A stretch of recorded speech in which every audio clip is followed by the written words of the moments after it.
I think we would all agree we live in a pretty crazy world. I haven't been on a boat in a long time. I think of the scripture, and I haven't been on a boat in a long time. But I remember there was one time when I was a teenager, my family decided to take a cruise in the fall. And if you know about the fall and you're going on a cruise from Florida in the fall, it's during hurricane season. So bad storms around, and this was a great idea. So we're on the ship, and we get out of port, and all I remember was all of the motion.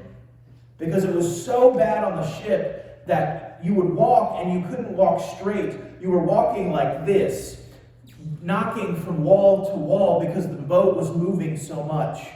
And you could hear the waves breaking against the ship and the wind whistling against the ship.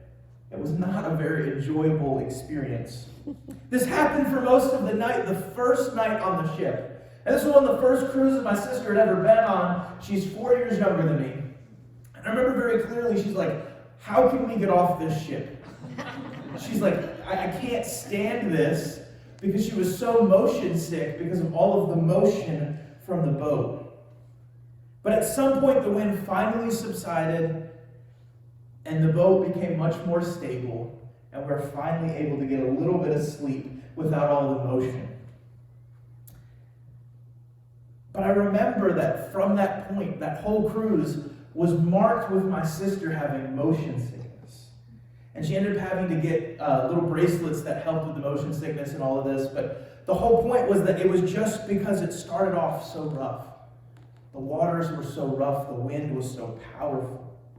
And under the scripture, the disciples are out on the sea after this miracle of the feeding of the 5,000.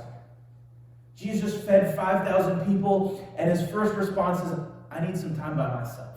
You guys get in the boat, go to the other side, and I'll meet you there. They don't ask a lot of questions, because like if I'm there, my first thought is, Jesus, if we're taking the boat, how are you getting there? They don't ask that. They're just like, okay, bye. And so this feeding of the 5,000 happens. He goes up to the mountain to pray by himself, and they're out on the water a long way from land. And it's being beaten by the waves and the wind, and it's about 3 to 6 a.m. It says that it's the fourth watch.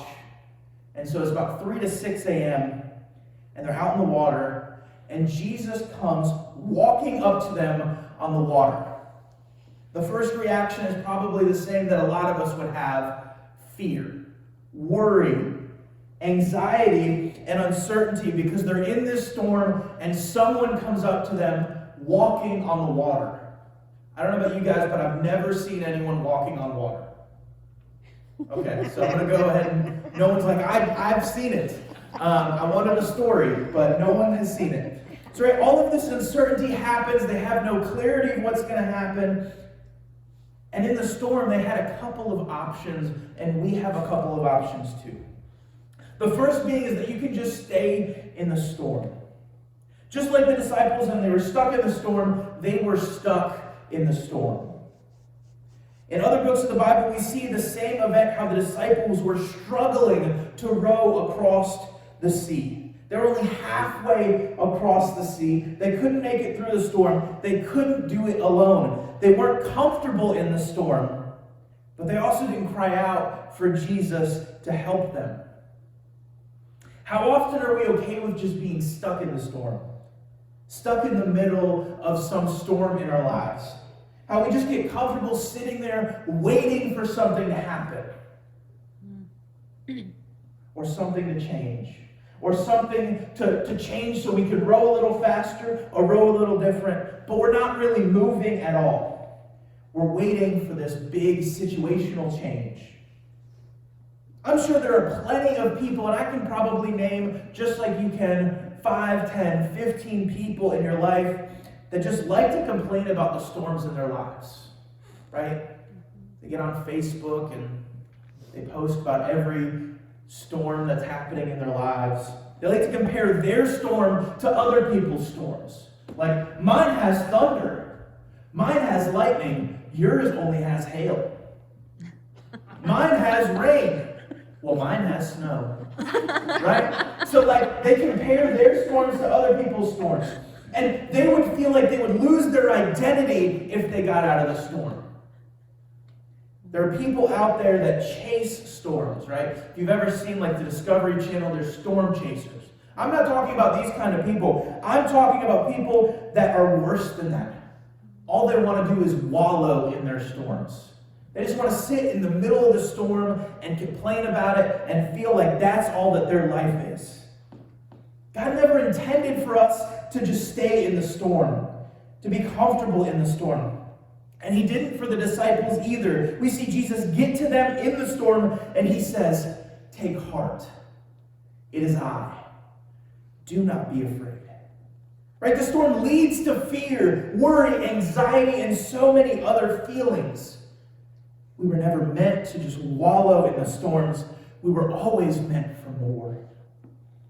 Our second option is to go through the storm. Right? That sounds easier than it actually is. It takes a lot of effort. It takes time. It takes relief in the storm. And it takes us seeing past the storm. If we want to be a people that work to go through the storm, to seek the calm on the other side, it takes time. It takes vision, and it takes relief. If we don't have any one of these, we'll be stuck in the storm and we'll become those who become more and more comfortable in the storm. Jesus comes to the disciples on the water and says, "Do not be afraid." In that moment, the storm doesn't stop. The storm is still raging on, but Jesus is there. He is the calm in the storm. He's the one calling them to more. He's the one that's trying to push them to more. He's saying, "I am with you, and you can push through." In our own storms, we have to push on. We have to have the vision to see the hope on the other side. We have to realize that it takes time to get out of the storm. It doesn't happen in a single moment. And we have to have grace with ourselves and with the situation to understand that we can get past it. But ultimately, we need God. Yeah. The Bible doesn't tell us exactly when the disciples actually left from the shore. But it does say it was evening when Jesus departed the mountain. But by the time Jesus walks to them on the water, it was late, between 3 and 6 a.m. The Sea of Galilee was about 7 miles across. And it said they were about halfway. I did a little research, and the fastest rowing team in the world can row about 14 miles per hour with a team of 8. And the fastest single athlete can row about 3 miles per hour in the open seas. So I think about it, and I imagine the disciples weren't competitive rowers. Now, maybe the guy Bartholomew or Simon, known as the Zealot, were competitive rowers, but other than those guys, I really don't think that any of them were competitive rowers. And now in the open sea, for the single person, it's 3 miles per hour. So I think the disciples, having 12 of them, we should give them credit that maybe they can row about that fast. I don't know. So how much could we expect our delay to be, right? If it's about 3 miles per hour, should be about 2.5 hours, a little less, to get to the other side of the sea. But they didn't do that. They left before it was evening, and now it's between 3 and 6 a.m., and they're still in the middle of the sea. The storm is raging on. The winds and the waves are against them. They were fighting against the wind and the waves. They had to just keep seeing the hope, knowing that Jesus was going to meet them on the other side of the sea. That the storm could potentially let up enough that they could make it. We might think that we're called to fight through the storm to get to the other side by any means necessary, but by no means are we called to fight through the storm. We can try to do it alone. We can do whatever we can on our own, but ultimately we're going to fail. We'll be left tired, we'll be left weary, and our only hope will be able to just wallow in our storm, in our own little pity party. Our third option is to step out into the storm. When we look at the disciples on the sea, they were fighting to get to the other side, but they're also fighting the wind that kept them held back and kept them in place, fighting the waves that were overwhelming the boat. But in the distance, they see Jesus walking on the water towards them. And like we said, Jesus just simply tells them, don't be afraid. But Peter answers him, Lord, if it's you, command me to come to you on the water. And I love Peter, right? Peter gets a bad rap in the Bible because some of the decisions he makes later in the Bible, like denying Jesus 3 times. But Peter's special. Jesus tells Peter to come. Peter then gets out of the boat, walks on the water, and comes to Jesus. Come to me. Come. When we're worried, wearied, burdened, Jesus says come. When there's fear, concern, anxiety, sadness, joy, anger, Jesus says come. Verse 30 says, but when he saw the wind, he was afraid and began to sink.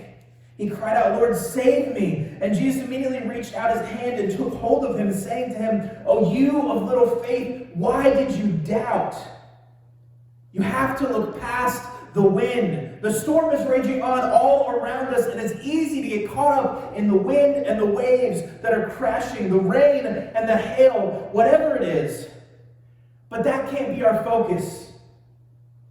Jesus calls us to come out to him on the water, to step out of the boat in the storm and to trust him.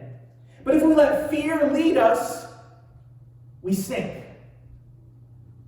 If we let worry take hold, we lose our footing. Jesus simply says, come. In the storms of our lives, we have to keep our eyes focused on Jesus and where Jesus is leading us and our next steps. Because if we don't, we begin to sink. Today, Peter gets ridiculed because Jesus said to him, "Oh, you of little faith, why did you doubt?" But where were the other 11? You have a boat of 12 men, only one steps out on the water. In the boat, in the safety, in the security. But Peter steps out of the boat. Who, if even for a moment, showed that for him, Jesus saying to come was more powerful than even the wind and the waves. We need to be those that in the storms of life, in the storms around us, in the chaos that abounds, we step out of the boat. We step out of what's comfortable and on to the chaotic, ever-changing seas around us.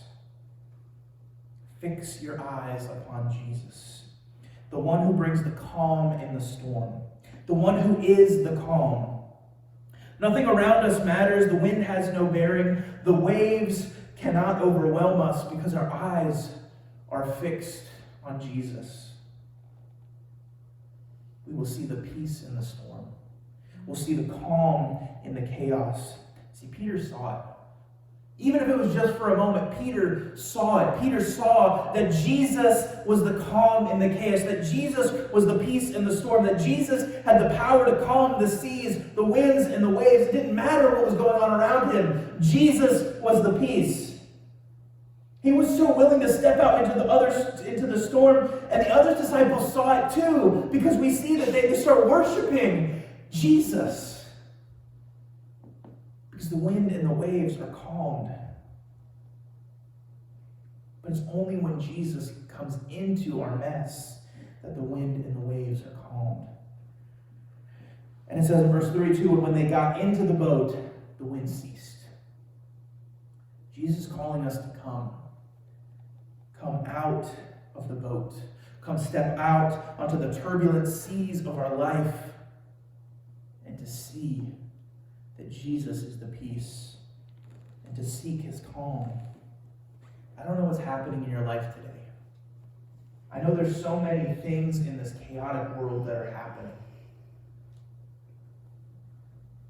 Depression, anxiety, fear, failure, brokenness, and more. Maybe you feel like a failure because of a test. Or maybe you feel fear because of something you've done. Through all of the turmoil in this world, Jesus says, walk on the chaotic seas of your life. to find the calm that only He can provide. You aren't alone. You never will be. Take heart. Do not be afraid. And simply come to Jesus. Fix your eyes upon Him. You can wallow in the storm. You can try to fight through the storm. But the only way you will really experience the peace that Philippians 4:6 talks about, the peace that surpasses all understanding, is through the love, mercy, grace of Jesus. Come to Him. Find your peace. Come to Him. Find your calm in the storm. And as we begin to close out today, I don't want us to forget to seek the Lord and His calm in our storms. So as we enter in this closing song, if you want to step out of the boat, out of what is comfortable, come up to the altar and pray. Come seek Him. Come and give up whatever you are holding on to, whatever that crutch is, whatever that thing that is holding you back from fully trusting Jesus, and give it to Jesus. Give up the weight of your worries and sorrows and come to Jesus. Step out of the boat onto the chaotic waters and seek the peace of Jesus that transforms lives, renews spirits, and brings hope. Today, if it's the first time or the 5,000th time, fix your eyes upon Jesus, the one who the wind and the waves obey. Find rest and peace. Find His love that covers us, the one who takes your burdens and who loved you enough to die for you. Fix your eyes upon Jesus. Come, seek the Lord and His calm. Let's pray.